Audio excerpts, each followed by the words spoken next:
Hello नमस्कार बच्चों, स्वागत है आप सभी को बेसिक शिक्षा के इस ऑनलाइन लर्निंग प्लेटफॉर्म पे। मैं आप सभी के agriculture mentor and course counsellor Sitesh sir स्वागत करता हूं आप सभी को इस वीडियो में, जहां हम बात करने वाले हैं आईसीएआर काउंसलिंग के बारे में। बच्चों, आईसीएआर की जो काउंसलिंग होती है वो आपकी अलग अलग 4 राउंड्स में होती है और उस 4 राउंड के बाद जो है आपका अलग से एक मॉपअप राउंड कह लीजिए या फाइनल राउंड काउंसलिंग जो है कराई जाती है। तो इसके आज की इस वीडियो में हम लोग बात करने वाले हैं पार्टिकुलरली क्या इंस्ट्रक्शंस स्टूडेंट्स को फॉलो करने होते हैं मॉपअप राउंड के दौरान, यानी कि जो आपकी आईसीएआर की काउंसलिंग होगी 2023 की, उसमें मॉपअप राउंड में किन पॉइंट्स को आपको विशेष रूप से ध्यान देना चाहिए और मॉपअप राउंड क्या होता है इसके बारे में समझेंगे। जब आईसीएआर की काउंसलिंग के रिलेटेड आपको इंपॉर्टेंट अपडेट्स के लिए ICAR.org.in जो आपको यहाँ पे साइट बैकग्राउंड में खुली हुई है, इसी साइट को टाइम एंड अगेन विजिट करना है। इसी पे जो है आपके आईसीएआर से रिलेटेड रिसेंट अपडेट्स जो है आती है। अगर हम बात करें आईसीएआर काउंसलिंग की, तो वो जो है प्रॉपर आपके 4 राउंड्स में होते हैं, जिसमें अपग्रेडेशन के लिए, यानी कि अगर आपको कोई कॉलेज या कोई यूनिवर्सिटी अलॉट हुई है और आप चाहते हैं कि वो अपग्रेड हो जाए, तो उसके लिए आपको बस फर्स्ट राउंड, सेकेंड राउंड और थर्ड राउंड में ही जो है आपको चांस मिलता है अपग्रेडेशन के लिए। हालांकि आपके काउंसलिंग जो है 4 अलग अलग राउंड में होनी है। उसके बाद जो है आप लोग का लास्ट में होता है आपका मॉपअप राउंड या फिर फाइनल राउंड काउंसलिंग की। अगर हम बात करें मॉपअप राउंड और फाइनल राउंड की, तो इसकी सबसे इंपॉर्टेंट क्राइटेरिया क्या है कि no upgradation will be permitted in the mop up और फाइनल राउंड ऑफ काउंसलिंग, यानी कि किसी भी तरह की अपग्रेडेशन कोर्स में या यूनिवर्सिटीज में आपकी मॉपअप राउंड के बाद जो इंटरटेन नहीं की जाएगी। उसके बाद मॉपअप राउंड कब होता है कि जब आपके चारों राउंड काउंसलिंग के खत्म हो जाते हैं। उसके बाद जैसे जो सीटें अलग अलग यूनिवर्सिटी में जिस भी कोर्स के लिए वैकेंट रहती है, उन सीटों के लिए या उन यूनिवर्सिटीज के लिए, उन कोर्सेज के लिए जो है आईसीआर अपनी लास्ट राउंड या फिर मॉपअप राउंड करके जो है कराती है। तो उसके बारे में ही हम लोग समझने वाले हैं। तो उसमें अपग्रेडेशन के ऑप्शंस नहीं रहते हैं। The options for withdrawal or cancellation of seat through the application login will not be available to those candidates during the period of choice filling until the seat allotment for mop-up round counseling. The request for withdrawal or cancellation of seat shall not be entertained by the council through other modes like email, fax, post, WhatsApp etc. under any circumstances। यानी कि आपका क्या है यहाँ पे option for withdrawal, कोई अगर withdraw करना चाहता है एडमिशन या cancellation of seat through application login will not be available for mop up round में। ठीक है, मॉपअप राउंड में ये भी सुविधा आपके लिए नहीं रहेगा। द कैंडिडेट हु सिक्योर्ड 0 और नेगेटिव मार्क्स इन सीयूईटी 2023, जो सीयूईटी 2023 का आपका एग्जाम हुआ है, उसके जब डोमेन सब्जेक्ट के मार्क्स जोड़े जाएंगे, यदि आपका 0 है या नेगेटिव में आ रहे हैं आपके मार्क्स, तो आप जो है मॉपअप राउंड या फिर फाइनल राउंड काउंसलिंग के लिए एलिजिबल नहीं रहोगे। ठीक है, हालांकि इसके ये क्राइटेरिया के साथ आप किसी भी राउंड के लिए एलिजिबल नहीं रहोगे। उसके बाद हम लोग बात करते हैं candidates who already stand admitted, withdrawal or denied admission on the ground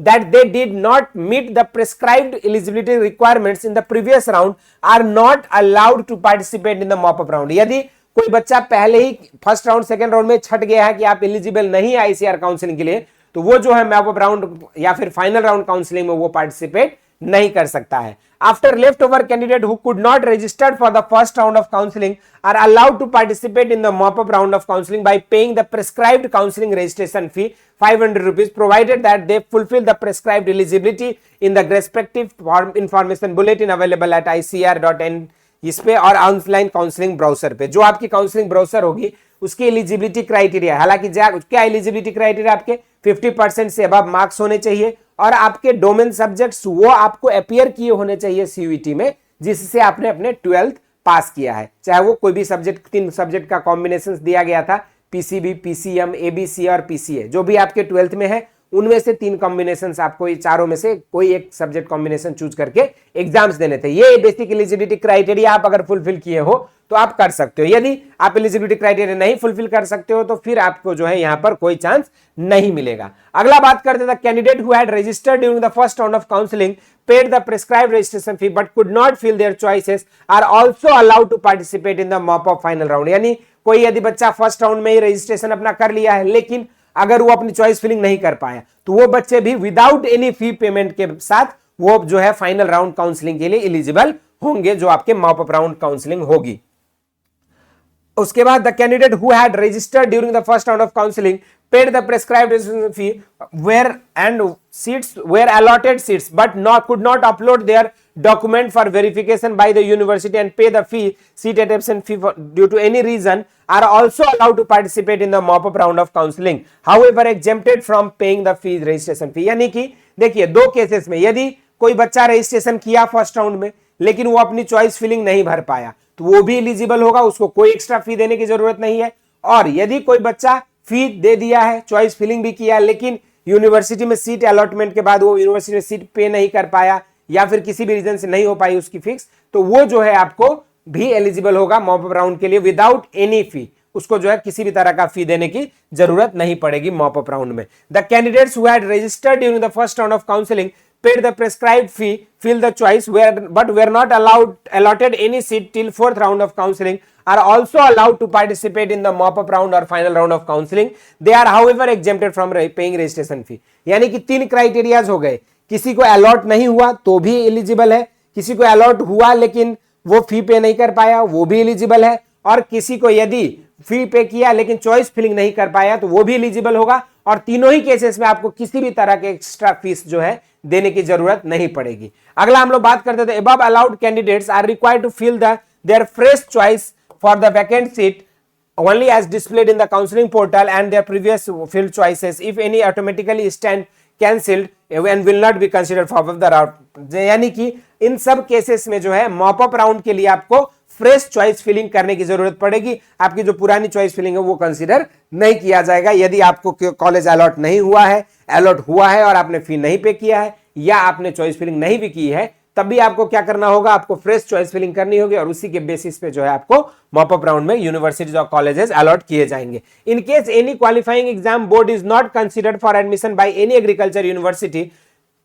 or derecognized by CBSE or due to any court directives present or future, ICR will not be responsible for admitting those students of that school or college in the university not willing to pay। यानी कि जो final decision है admission का वो आपके university के and पे है, इसमें ICR कुछ नहीं कर सकती है। आपको जो है उस पर्टिकुलर यूनिवर्सिटी की एलिजिबिलिटी क्राइटेरिया को भी फुलफिल करना पड़ेगा, जो आपका 12th का बोर्ड है वो भी आपकी एलिजिबल होनी चाहिए। तो ये था कुछ इंपॉर्टेंट आपके लिए मॉपअप राउंड से रिलेटेड काउंसलिंग।